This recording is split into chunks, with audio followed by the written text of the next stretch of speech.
بسم اللہ الرحمن الرحیم۔ السلام علیکم، آپ دیکھ رہے ہیں الف نیوز اور میں ہوں آپ کے ساتھ ماجد علی۔ شامل کرتے ہیں آج کی ہیڈ لائن۔ بھارت کی دفاعی صلاحیت میں اضافہ، بھارت نے اگنی پی بیلسٹک میزائل کا کامیاب تجربہ کر لیا۔ چینی سرحد پر کشیدگی میں اضافہ، بھارت نے لداخ میں مزید 50,000 فوجی تعینات کر دیے۔ ایران نے 7,000 کلومیٹر تک پرواز کرنے والا جدید ڈرون طیارہ تیار کر لیا۔ ایران کو کبھی بھی جوہری ہتھیار تیار نہیں کرنے دیے جائیں گے، امریکی صدر جو بائیڈن کی ایران کو وارننگ۔ روس کی امریکی بحری جہاز کو تباہ کرنے کی دھمکی، روس امریکی بحری جہاز کو نشانے پر لے آیا۔ دنیا کے دوسرے سب سے بڑے ڈیم نے کام شروع کر دیا۔ عراق میں ایرانی حمایت یافتہ ملائیشیا نے امریکی اڈے پر راکٹ داغ دیے۔ مقبوضہ کشمیر پر اے پی سی ناکام، انگلیاں اٹھانے کے بعد مودی سرکار کا نیا ڈرامہ سامنے آ گیا۔ افغان طالبان کا ایک اور ضلع پر قبضہ، رشید دوستم کا ملک واپس آنے کا اعلان۔ پاکستان اور دنیا بھر کی خبروں سے باخبر رہنے کے لیے الف نیوز کو سبسکرائب کر لیں اور بیل آئیکن کو کلک کرنا نہ بھولیے گا۔ ناظرین، اپنی آرا کا اظہار کمنٹ سیکشن میں لازمی کیجیے گا۔ ہیڈ لائنز آپ نے جانی، اب بڑھتے ہیں خبروں کی تفصیلات کی طرف۔ بھارت نے اپنی دفاعی صلاحیت میں بڑا اضافہ کر دیا۔ بھارت نے اگنی پی بیلسٹک میزائل کا کامیاب تجربہ کیا ہے۔ یہ میزائل 1,000 سے 2,000 کلومیٹر تک مار کرنے کی صلاحیت رکھتا ہے۔ نیوز رپورٹ کے مطابق یہ تجربہ پیر کی صبح 10:55 پر اڑیسہ کے ساحل بالاسور کے نزدیک جزیرے میں کیا گیا۔ مختلف ٹیلی میٹر اور ریڈار اسٹیشنوں سے میزائل کی نگرانی کی گئی۔ بھارت کا یہ شارٹ رینج میزائل ایٹمی صلاحیت کا حامل ہے اور 1,000 کلو گرام تک لوڈ لے جانے کی صلاحیت رکھتا ہے۔ Double stage ballistic missile Agni 1 کے مقابلے میں ہلکا اور زیادہ تیز رفتار ہے۔ ڈی آر ڈی او حکام نے دعویٰ کیا ہے کہ اگنی پی اپنے نشانے کو زیادہ درستگی سے نشانہ بنانے کی صلاحیت رکھتا ہے۔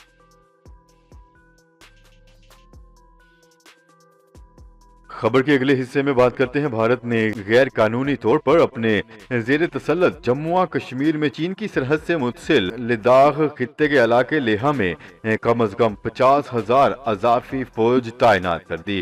کشمیر میڈیا سروس کے مطابق بھارت نے گزشتہ چند ماہ کے دوران کنٹرول لائن اور لائن آف ایکچوئل کنٹرول پر 3 مختلف علاقوں میں بھاری توپوں اور لڑاکا جیٹ طیاروں کے ساتھ ساتھ اضافی فوجی بھی تعینات کر دیے۔ لداخ خطے میں پہلے سے ہی 4.5 لاکھ سے زائد بھارتی فوجی اور پیراملٹری فورسز موجود ہیں۔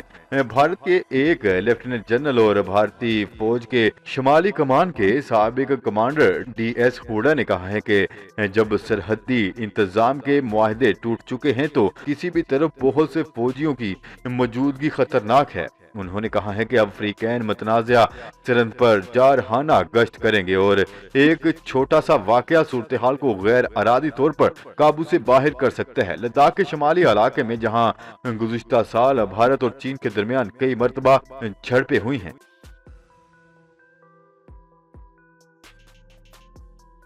خبر کے اگلے حصے میں بات کرتے ہیں۔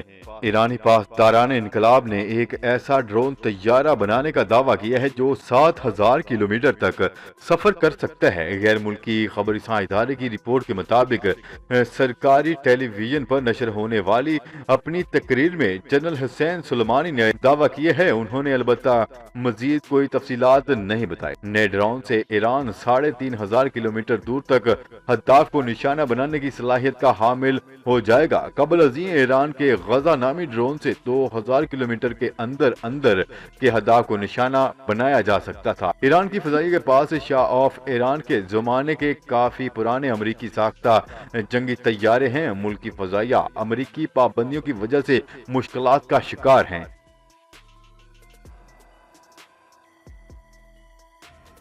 خبر کے اگلے حصے میں بات کرتے ہیں۔ ایران کو کبھی بھی جوہری ہتھیار تیار نہیں کرنے دیے جائیں گے۔ امریکی صدر جو بائیڈن نے اسرائیلی صدر سے ملاقات کے دوران ایران کے خلاف سخت موقف کی یقین دہانی کروائی۔ وائٹ ہاؤس میں ہونے والی اس ملاقات میں جو بائیڈن نے کہا ہے کہ ایران کے دور اقتدار میں ایران کو کبھی بھی جوہری ہتھیار حاصل نہیں کرنے دیے جائیں گے۔ اسرائیلی صدر نے امریکی صدر کے ایران سے متعلق بیان پر اطمینان کا اظہار کرتے ہوئے کہا ہے کہ دونوں ملکوں کے درمیان تعاون کو مزید بڑھانے کی ضرورت ہے۔ جو بائیڈن انتظامیہ ایران کے ساتھ سن 2015 کے جوہری معاہدے میں واپسی کے لیے کوشاں ہیں، تاہم وہ ایران کو جوہری ہتھیاروں سے باز رکھنے کے لیے بھی پرعزم ہیں۔ خبر کے اگلے حصے میں بات کرتے ہیں۔ روس نے امریکی بحری جہاز کو تباہ کرنے کی دھمکی دے دی۔ روسی فیڈریشن کے قومی دفاع برائے دفاعی انتظام نے بتایا ہے کہ روس کی بلیک سی فلیٹ افواج ہفتہ کے روز بحیرہ اسود میں داخل ہونے والے امریکی گائیڈڈ میزائل تباہ کن USS راس بحری جہاز کی نقل و حرکت پر گہری نظر رکھے ہوئے ہیں۔ انہوں نے دھمکی دیتے ہوئے کہا ہے کہ اگر اس امریکی بحری جنگی جہاز نے روسی سرحد کی خلاف ورزی کرنے کی کوشش کی تو اس پر حملہ کر کے اسے تباہ کر سکتے ہیں۔ یاد رہے کہ روسی سمندر میں داخل ہونے کی کوشش پر برطانوی جہاز مشکل میں پھنس گیا تھا، جس پر روسی فورسز نے انتباہی بم برسا کر برطانوی جہاز کو بھاگنے پر مجبور کر دیا تھا۔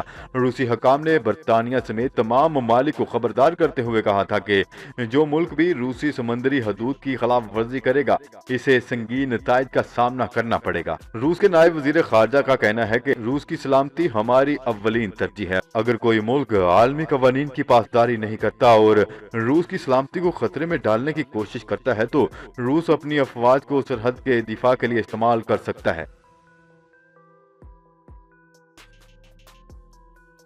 خبر کے اگلے حصے میں بات کرتے ہیں۔ پانی سے بجلی پیدا کرنے والے دنیا کے دوسرے سب سے بڑے ڈیم نے آج سے کام شروع کر دیا۔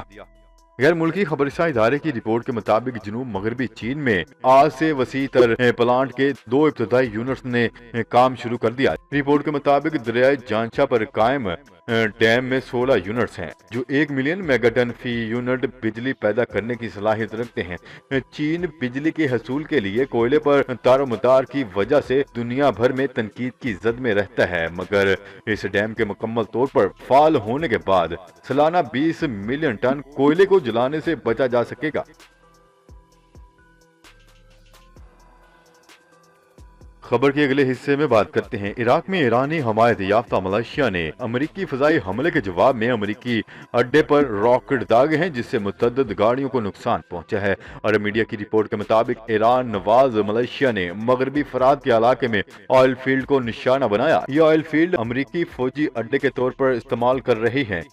حملے میں متعدد گاڑیوں کو نقصان پہنچا ہے، تاہم جانی نقصان کی تصدیق نہیں ہو سکی۔ امریکی فورسز کی جانب سے بھی گولہ باری کی گئی ہے۔ قبل ازیں وائٹ ہاؤس کی جانب سے بیان جاری کیا گیا تھا کہ صدر جو بائیڈن کا عراق اور شام میں ایرانی ملیشیا پر حملے کا فیصلہ درست ہے۔ ایرانی حمایت یافتہ ملیشیا عراق میں امریکی تنصیبات پر حملے کی ذمہ دار ہیں۔ امریکہ ایران کے ساتھ کشیدگی کو بڑھانا نہیں چاہتا، تاہم عراق میں اپنے دفاع سے غافل نہیں رہ سکتا۔ یاد رہے کہ اتوار اور پیر کی درمیانی شب عراق اور شام میں ایرانی ملیشیا کو نشانہ بنایا گیا تھا۔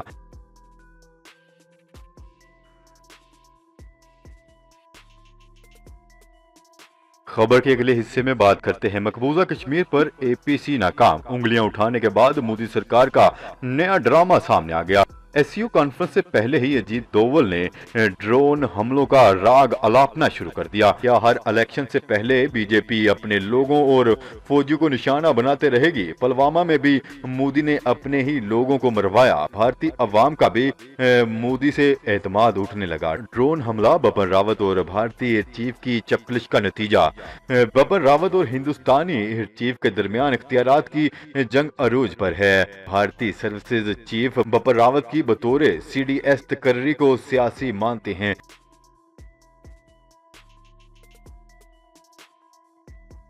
خبر کے اگلے اور آخری حصے میں بات کرتے ہیں۔ افغانستان میں طالبان کی پیش قدمی جاری۔ طالبان نے صوبہ پکتایا کے ضلع خوش آمد پر بھی قبضہ جما لیا۔ ادھر سابق نائب صدر رشید دوستم نے ترکی سے وطن واپس آنے کا اعلان کر دیا۔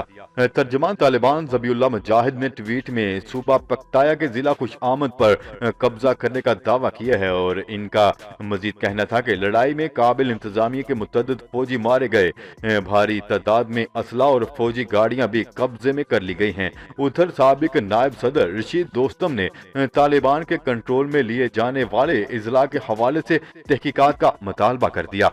اچھی تو ناظرین آج کے لیے اتنا ہی۔ مزید خبریں لے کر بہت جلد آپ کی خدمت میں حاضر ہوں گے، تب تک کے لیے اپنا خیال رکھیے گا۔ اللہ نگہبان۔ پاکستان زندہ باد، پاکستان آرمی پائندہ باد۔